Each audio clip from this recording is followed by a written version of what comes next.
Fala pessoal, estamos aqui para mais um vídeo. Meu nome é Arthur, eu sou analista de valores imobiliários e hoje a gente vai falar sobre a Movida, o resultado da Movida nesse trimestre. Eu sei que assim, a gente falou bastante da Movida recentemente, teve o Investor Day que a gente acompanhou, teve mais vídeos assim bem detalhados né, no resultado do fechamento de 2021, mas como os caras divulgaram o resultado da empresa no sábado à noite, chegou o e-mail da RI com release às 10h15 de um sábado à noite, né? Acabou que ficou uma empresa interessante pra gente fazer o vídeo da segunda, né? Geralmente segunda é meio esvaziado, porque a gente já fez os principais, teve vídeo sábado, teve vídeo domingo, mas como eles divulgaram no sábado à noite, eu vou dar essa colher de chá para recompensar quem ficou trabalhando lá na empresa. Mas enfim, Movida a gente acompanha bastante no canal, então quem quer entender mais o business mesmo, né, os motivos de investir, os pontos importantes, porque ela sai um pouquinho de uma análise tradicional de empresa. Tem vários vídeos no canal, vou botar alguns nos cards aí, mas se vocês procurarem vai ter inclusive mais, tá? Então hoje eu vou focar só no trimestre, que é o nosso objetivo aqui, né, e não ficar repetindo tudo de novo, né? A gente já falou mais que o suficiente. Enfim, trouxe a apresentação aqui, depois eu mostro no release uns pontos chaves que não estão na apresentação, né? Mas a apresentação fica mais legal. Então, os destaques, né? A gente viu bastante no Investor Day que a empresa está num momento assim muito especial de crescimento, de um novo patamar, enfim, novo patamar, acho meio batido, mas de fato ela está evoluindo de uma maneira assim impressionante. Então, os crescimentos todos assim, é ridículos números, né? Tudo 100% a mais, é muito a mais de crescimento. Nem a gente perde um pouquinho, né, a noção do quanto está crescendo quando você fala mais de 100%. Mas enfim, ela está num ritmo de crescimento absurdo. É muito, muito bom. Então, todas as métricas, receita, EBITDA, algumas coisas tem que relativizar, eu já vou mostrar quais, mas no geral é tudo muito bom, inclusive as métricas de rentabilidade, né? Tá tudo excelente, frota expandindo, tudo certo.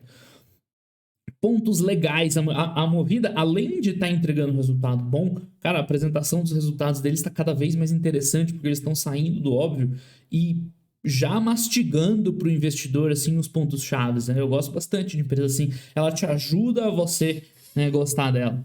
Então, eles estão com a frota muito nova de mercado e isso vem de um trabalho muito bem feito que eles fizeram de renovação, inclusive na pandemia, no auge da pandemia, quando ela começou, os caras continuaram acreditando que, né, a demanda ia se manter, então eles, né, foram lá, fizeram os investimentos que deveriam fazer e hoje eles estão colhendo o preço disso. Eles têm um relacionamento muito bom com as montadoras, é a empresa de locação que está conseguindo comprar assim com menos gargalo. A Locamérica já começou a ter um pouco de dificuldade, enfim, né, com a possível fusão da Localiza e Locamérica, né, o senso comum diria que ela perderia espaço, mas o que a gente está vendo é na verdade o contrário, porque as montadoras não querem ficar na mão de um grande player. Então elas tendem a favorecer um pouco esse segundo para dar uma equilibrada, né? Caiu no colo da Movida isso aí, foi muito bom, né? Então eles estão com a frota nova, recente, eles estão conseguindo comprar super bem, foram acho que proporcionalmente quem mais cresceu, tamanho de frota, e a demanda continua muito boa. Então nos últimos resultados eu destaquei um ponto fundamental. Essas empresas estão passando por uma dificuldade relevante, que é o mercado de veículos ter subido de preço sim, muito grande, tanto novos quanto usados. E como eles investem, o investimento é comprando veículos para aumentar a frota, para ir ganhar dinheiro alugando, né, o CAPEX delas, por tabela, aumentou bastante, certo? Então, qual que é o ponto-chave para essas empresas? Tem uma outra dificuldade, né? Esse aumento nos investimentos e o aumento na taxa de juros que leva ao aumento do custo da dívida. Como ela toma a dívida para comprar os carros para alugar, tá? Ela não pode pagar muito caro na dívida, senão a rentabilidade do aluguel começa a ser comida por esse aumento da dívida, o custo da dívida. Então, esses são os dois dificultadores. O que a empresa pode fazer para mitigar isso, tá? Em relação ao custo da dívida, quanto mais ela retornar à atividade, melhor. E é justamente uma das melhores métricas para a gente acompanhar é a tarifa média do RAC. Por quê? Quando a empresa joga o aluguel lá para cima, o preço da diária ou dos contratos de longo prazo lá para cima, ela está melhorando a rentabilidade. Então é aquele spread, ela ganha o que está no meio, entre o custo da dívida embaixo e a rentabilidade, né, que é basicamente o aluguel em cima. Se ela está tendo a compressão aqui por baixo, né, com o custo subindo, ela tem que subir o teto. né? Porque ela mantém, a gente vai ver um slide que mostra isso bem. Então, esse é um indicador muito importante para acompanhar. E ele veio muito forte. A gente vê num gráfico lá depois que fica mais fácil, tá? Então, em relação com as montadoras, aquilo que eu tinha comentado, o senso comum, a Movida não é uma empresa para quem investe por senso comum. Tá, você tem que investir um pouco mais, uma análise mais apurada, tá? Ela tem um relacionamento com as montadoras que parece ser o melhor do mercado, então é a empresa que está repondo melhor, tá? Enfim, venda de carros, liderança e crescimento do setor, tá tudo muito, muito bom, tá? Sobre a frota, tá aqui a evolução da frota, né? Mais lenta agora nesse primeiro trimestre, mas tem impactos sazonais nisso, né? Eles investiram bastante para crescer no último tri, por causa do final do ano, aí aqui dá uma segurada, né? Então isso aqui é normal e a evolução é muito forte, né? A empresa cresceu muito. Esses 4 pilares aqui, eles destacaram no Investor Day como chaves para o futuro. Então aqui é algo mais conceitual, do business, não é tanto do resultado. Eu não queria gastar tanto tempo aqui, porque a gente já falou muito sobre isso, mas enfim, eles estão prestando contas, né? Do planejamento que eles traçaram lá no Investor Day. Então, enfim, comentando aí sobre a evolução na diária, que eu já destaquei, né, receita por carro no setor é a mesma função, o ticket médio do GTF, que é a terceirização de frota, também está crescendo nessa mesma medida, só que como os contratos são longos, a gente vai ver um crescimento entrando mais lento, né, à medida que renova os contratos e os novos, porque tem muito contrato que já foi fechado para trás, você não sobe o preço. Então o hack você consegue ver, né, na hora o que está acontecendo. É uma medida mais instantânea. Aqui vai aos poucos correndo atrás também, tá? Então é isso aqui, ó, os novos contratos estão fechando um ticket médio bem acima. É a mesma lógica aqui da diária média do hack, só que ela anda um pouco mais devagar, tá? Aliança estratégica com montadoras, eu já falei bastante, né? Quem está comprando melhor. Isso leva a você ter uma frota jovem, leva a você ter um resultado melhor operacional, né? Novo hábito de clientes, então eles têm investido em mix de carros de maior valor agregado, isso aqui é interessante, que é o carro que a clientela quer, né? Então, toda a parte de jornada digital e tal, muito bom. O que é isso? 21 pontos no... Deixa eu tirar aqui do modo. No atendimento, da nota de atendimento. Muito bom. Eu quero read mode. Frota jovem, mais diversificada, enfim, isso aqui a gente já viu. Carro de baixa quilometragem, diferencia o produto da Movida, exatamente o que eu estava falando.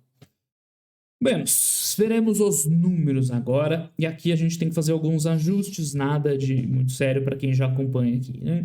Então, em termos de receita, é o que a gente estava falando, receita, EBIT, todos os indicadores, o resultado está crescendo muito, né? O fechamento ano de 2020 para 2021, a gente já tinha visto isso aqui, né, no resultado anterior, e o primeiro TRI de 22 já veio muito mais forte que o primeiro de 21, né? Claro, a empresa está crescendo trimestre a trimestre, então você comparar com o primeiro trimestre do ano passado é até injusto, né? Porque era uma outra empresa lá totalmente diferente, né? Esse tipo de empresa dá para você acompanhar em relação ao último tri, só que aí tem que ter cuidado com sazonalidade, que nesse caso é importante, né? Já que final de ano tem muito aluguel e tal. Mas enfim, tá crescendo muito.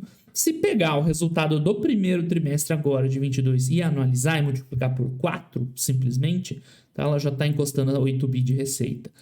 Só que tem vantagens e desvantagens de fazer, tá? Por que não se faz normalmente? Porque você não pode garantir que o resto do ano vai ser tão bom quanto esse primeiro, certo? Pode ter efeito sazonal e tudo mais. Mas quando você pega uma empresa que está crescendo tanto como a Movida, né, o razoável é você chutar isso aqui para cima, tá? Porque ela está crescendo trimestre em cima de trimestre. Então, a gente espera que 2022 vai fechar bem mais que esses 8 bi que ela já está projetando. Então, olha o crescimento que meio que já está quase contratado, né? Não é contratado porque ela tem que ainda se provar e continuar evoluindo. Mas pelo que ela vem entregando de resultados, né? Você pode assumir que ela pelo menos alguma coisinha vai continuar evoluindo, tá? Então, você já pode trabalhar aí com uma expectativa de receita, né, acima de 8 bi. Deixa eu diminuir aqui o chroma, que eu não gosto de me ver desaparecendo. Tá um pouquinho. Essa camisa azul, ela confunde com o pano verde no fundo. Então, né, já dá para você esperar para o fechamento de 2022, que é lá no final do ano, que o resultado a gente só vai ver no ano que vem. Ela vai ter uma receita expressiva aí, talvez acima, muito provavelmente acima de 8 bi. Né? Talvez até melhor. Enfim, sobre o EBIT, daqui que tem que fazer o ajuste que eu comentei. Por quê? Né? a gente está vendo cada vez mais um EBITDA de seminovos relevante. Isso por quê? Porque o preço dos carros usados tem subido também, acompanhando os carros novos. E quando a empresa faz um planejamento de depreciação dela, né, então ela compra um carro, sei lá, 100 mil reais, usar um valor redondo, né? Ela pretende vender assim, né, depois de um ano, e ela estima uma depreciação. Fala, nesse um ano vai perder 10%, 20% do valor, sei lá quanto que está depreciando. Está depreciando menos agora, né? Vamos pôr uns 10%. Então, assim, ela pagou 100 mil, ela espera, né, uma expectativa que vai vender por uns 90, então ela lança ali os 10 mil de depreciação. Lembrando que eu estou dando só um exemplo, né? Só que como o preço dos usados valorizou muito, ela, em vez de estar vendendo por 90, isso aqui, ela está vendendo por 105, 108, 110, está ganhando dinheiro. Então, esse EBITDA de seminovos, ele não é algo que deve perdurar para sempre, tá? Eles já comentaram que vai durar mais do que eles imaginavam, porque o mercado foi disruptado assim de uma forma expressiva, mas a ideia no EBITDA de seminovos é ficar muito perto de zero. É você comprar, estimar a depreciação correta e vender por aquele valor, mais ou menos, no final. Não é ter lucro ou ter EBITDA nos seminovos. Então, isso aqui é meio atípico. Só que qual que é o ponto? Você pode falar, então, ó, vamos cortar o roxinho aqui e trabalhar com 2,6 de EBITDA, né? Ou, enfim, aqui no trimestre. Só que aí você também está subavaliando, porque a hora que normalizar essa questão de preços e tudo mais, o laranjinha, que é o aluguel, tende a ir melhor. Lembra? Essa é uma das dificuldades que a empresa está tendo para ter resultado no aluguel. Então, é difícil você trabalhar nesse meio do caminho entre o 2,6 e o 3,4. Né? Um resultado, sei lá, real da empresa, né? Ajustado, seria alguma coisa entre 2,6 e 3,4. Porque aqui é o topo, quando ela está tendo um EBITDA de seminovos que ela não esperava ter. E aqui é o bottom, né? Porque mesmo sumindo isso aqui, ela zerando, quando as circunstâncias de mercado chegarem nesse ponto que ela vai zerar o EBITDA de seminovos, pro aluguel vai estar muito bom. Então o aluguel vai estar melhor. Então, enfim, né? É uma certa incerteza, imprecisão. A gente não tem precisão sobre esses números. Só que é uma falta de precisão pro bem, é lá para cima. Se vai ser excepcional ou muito bom, a gente não sabe, mas vai ser alguma coisa ali, né? Então, nós discutimos isso semana passada sobre o mercado avalia incerteza como risco, mas se for uma incerteza para ou excepcional ou muito bom, tá ótimo, né? Não tem muito problema. Então, esse aqui é o ponto. Se você quer gastar na análise da Movida, não quero fazer uma análise superior e tal, é esse o ponto que você tem que atacar. Mas de verdade, eu acho pouco, assim, vai mudar pouco a tua conclusão final, porque os números estão tão bons que e você não tem muito como estimar esse tipo de coisa. Enfim, né? Você só vai levando e enquanto continuar tudo bem, tá tudo certo. Do resto, não tem muito o que falar. EBITDA, lucro líquido, destaque, né? O resultado da empresa anualizando o primeiro TRI, 3,5 bi já. Lembrando, tá? A Movida vale 6 bi de valor de mercado, tá com uma dívida alta, né? Deve dar uns 15 bi de EV, talvez. Pô, mas ainda é muito bom, né? São números excepcionais. E, como eu falei, se não terminar bem acima disso, né? Que no ritmo que ela tá, tudo leva a crer que ela deve terminar acima disso o ano. Enfim, é isso. Aqui separado por segmentos, então, né, enfim, tem muito o que falar, tudo subindo. Só sobre os seminovos, né, tem essa questão. Esse resultado aqui é um resultado que ao longo do tempo vai diminuir, vai tender a zero novamente, né, pelo menos assim se espera. Só que, ao mesmo tempo, né, a tendência é o EBITDA de locação continuar crescendo mais forte, porque vai ser uma situação mais normalizada no mercado, ela vai poder, né, investir mais o CAPEX, enfim, e tudo adiante. Tem margens aqui, né? As margens EBITDA estão muito altas, tá? Já vou falar de margem de locação mais para frente. Porque esse salto de 4% para 20%, tá? É aquilo que eu falei, é extraordinário. Agora, essa melhoria aqui, não, tá? Isso aqui é o operacional da empresa. Então, como eu falei, se você quer gastar na análise da Movida, ser, né, sofisticado, você vai começar a olhar a margem de locação, tá? Tanto no RAC quanto no GTF. E aí você vai ver que o resultado tá tão bom quanto, né? Se bobear até melhor. Quando você tira os seminovos da conta, né? Os resultados são excelentes. No GTF, aquilo que a gente comentou, né? Além de já estar no patamar muito alto, né? Aqui, ó, em relação ao último trimestre, a gente vê bem. mas ela deve continuar ganhando um pouco de margem ainda, porque o repasse desses preços ainda não foi feito, já que os contratos são de preço longo, não foi feito numa extensão maior, né? Enfim, é exatamente esse ponto, né? Para análises sofisticadas. Por isso que eu falei, a Movida, além de estar com resultados excelentes, ainda está, né, mas dando um show de apresentação. Mostrando o EBITDA da alocação de carro e as margens, como os resultados estão sequencialmente melhores, tanto crescendo um absurdo, quanto sequencialmente melhores em margem, né? E isso vem da empresa repassar bem o preço. Por isso aquele indicador lá da diária média é tão importante, tá? Então isso aqui você tira um pouco esse impacto extraordinário dessa situação dos seminovos e vê que a empresa continua indo super, super bem também, tá? Efeito secundário. A gente falou da parte ruim desse mercado, mas tem um efeito secundário que é excelente para a Movida, né? Que passa meio batido pelos indicadores contábeis, que é o seguinte: como os seminovos subiram de preço de uma maneira geral, né, veículos usados, acontece, a frota que ela tinha também se valorizou. É que ainda não aparece porque ela é lançada no balanço pelo custo de aquisição que está sendo depreciado.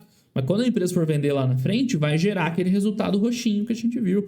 Então, hoje, eles estimam, né, baseado em tabela FIPE e tudo mais, que, né, o valor da frota da Movida está batendo os 16 bi de reais, tá? O valor de mercado. É uma estimativa, você tem que chegar lá e vender, né? Antes de vender é fácil, tem que ir lá vender. Só que é aquilo que eu falei, o EV da empresa está nos 15 bi, né? E eles têm uma estimativa de um ativo que é relativamente líquido, que são os veículos, que ela tem uma estrutura pronta para vender, ou seja, né, é um impacto muito grande, tá? A Movida hoje tá com um valor, né, enterprise value abaixo do valor da frota dela, né? Fora toda a rentabilidade que ela entrega. Esse é o slide-chave de todas as locadoras que eu sempre mostro, que é esse spread aqui. É isso aqui que vai determinar a lucratividade delas, tá? Em laranjinha, na verdade, não é isso aqui. É isso aqui. Em amarelo, a gente vê o ROI da empresa, que aí conta, né, tal, com dívida e tal, mas o melhor indicador é o ROIC, né, do capital investido. E em cinzinho, o custo da dívida. Então, o que a gente está vendo aqui? Quanto maior a diferença entre o laranja e o cinza, maior uma rentabilidade, assim, né? Uma medida, grosso modo, de rentabilidade. Então, a gente vê que, apesar do custo da dívida começar a subir e apertar, aqui é a explicação que eu dei, aperta a rentabilidade, o teto está subindo também, ela está entregando um teto, uma evolução, né, muito boa, porque ela tem conseguido repassar o valor que ela, dessa alta dos veículos que custa CAPEX para ela, no retorno. Então, eles têm uma métrica no Investor Day, a gente viu bastante isso, né, do yield. Ou seja, se eu paguei 100 mil por um veículo, eu não lembro agora quanto que era o yield, mas ela quer ganhar tanto por mês ali em cima. Eles têm um target deles de yield.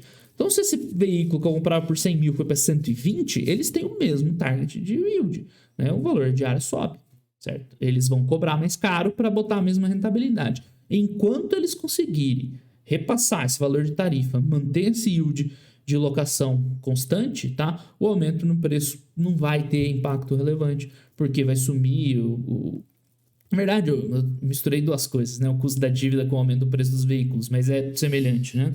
A empresa vai continuar mantendo essa margenzinha que está em 10 pontos percentuais, acho que é o que mais teve, né? Ela nunca teve tão boa assim, né? Então, além disso aqui, ela ainda está segurando o operacional, por isso que o momento dela é tão especial, né? E com taxas de crescimento absurdas.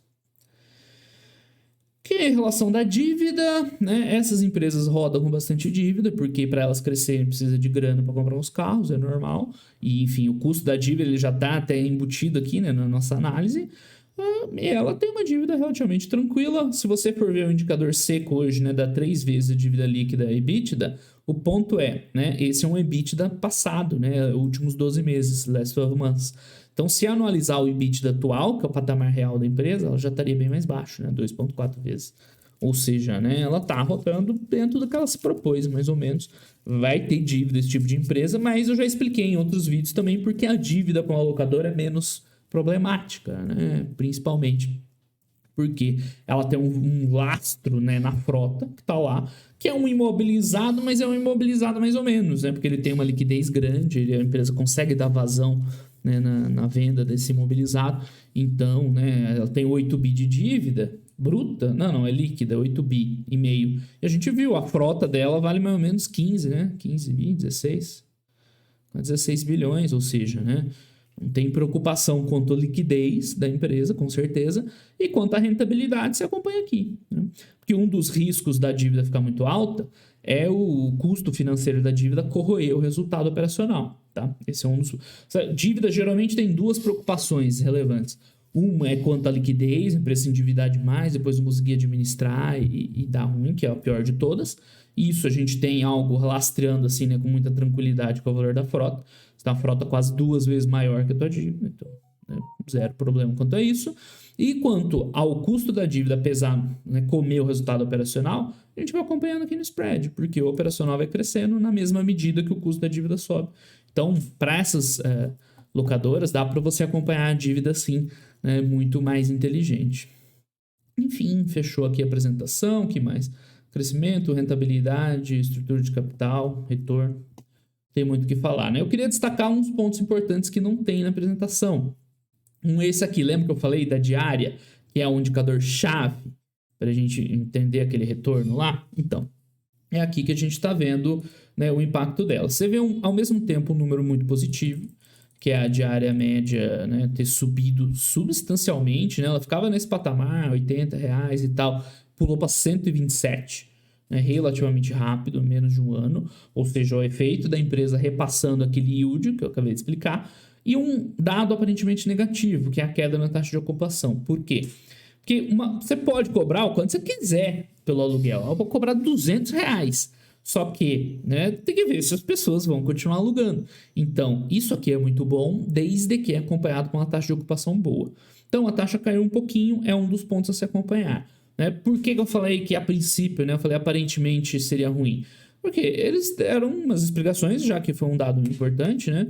Que esse primeiro trimestre é uma questão sazonal, ou seja, é alta temporada, então eles preferem alocar parte da frota para um aluguel ali, né, spot, e não para contratos mais longos, onde você tem uma ocupação mais alta. Isso deu uma reduzida, além de que eles deram uma aumentada na frota, se preparando para o carnaval, que foi fora de época, né, que foi agora em abril e tal, então acabou reduzindo. Então, ok, a queda também não foi nada expressiva, né, a gente vê que ele flutua ali, né, uns 80 abaixo, 70 alto, que é meio que o limite operacional. Provavelmente a empresa não consegue manter uma ocupação mais alta que isso. Nesse quarto trimestre de 2020, estava tudo alugado, porque não é só um cliente devolve e você na hora já passa para o outro. Não, você recebe o carro, aí faz os cheques lá, vai limpar, vai fazer uma manutenção. Então, né, isso aqui deve ser meio que o limite operacional dos caras. Então não caiu tanto assim, né? Mas claro, é um ponto de atenção. Mas é fácil pra gente, é só no próximo tri você ir lá e olhar, ficar de olho aqui, né? Se continuar ruim, o que eles comentaram no qual? Ó, agora normalizando, isso aqui vai se recuperar e a diária deve continuar subindo, mas um patamar mais suave. Por quê? Porque eles já repassaram boa parte daquele salto lá do valor dos carros. Então agora isso aqui deve rodar um pouquinho mais suave e aqui acompanhar mais rápido, perto dos 80. Então é só olhar o próximo tri e ver se isso aconteceu. Anota aí no seu caderninho, no seu celular, né, no seu aplicativo, que vocês são mais modernos que eu. E no próximo tri a gente vê se isso aconteceu. Mas se eu tô preocupado com a Movida, é esse ponto aqui. É a única coisa ruim lá que tem para se preocupar, né? Ruim, né? Mas tem que prestar atenção. E que mais? Ó, no final, como eles estão dando a margem de locação. Isso aqui é legal também, ó. Cadê? Investimento, lucro líquido. Eles começaram a reportar, né, a margem sobre receita de locação e não sobre receita total. Justamente para, se você quiser ter essa noção só do mercado de locação e não dos seminovos, né? Então, enfim, a empresa tá voando, gastando. E as margens de locação são muito boas, tá? EBIT, lucro líquido. Ou seja, né, é um belo negócio esse de locação para quem se dispõe aí a estudar um pouquinho, né, sair um pouquinho do óbvio, já que, né, tem alguns detalhes importantes. Mas é isso, pessoal. O resultado Movida veio muito bom também, à medida que a gente esperava, né? Segue. Sempre falo isso, que empresa boa, cada resultado, né, ela vai confirmando aquilo que a gente pensava, evoluindo. Esse ritmo de crescimento está muito forte, rentabilidade se mantendo, isso é muito positivo, né? Ela está ganhando em todas as pontas, basicamente, porque ela manteve rentabilidade né, com o repasse dos preços, tá tendo a valorização da frota, ainda vai entrar muito dinheiro da venda de seminovos, que está um pouco descasado com a depreciação. O crescimento está muito forte, mantendo o grau de alavancagem, né, faz muito tempo que não faz follow-on, ou seja, né, não tem o que falar, esse é um dos segmentos mais quentes aí no momento, e a Movida é uma das melhores opções. Beleza, pessoal? Então, esse foi o vídeo da Movida. Grande abraço a todo mundo e até os próximos vídeos. Valeu!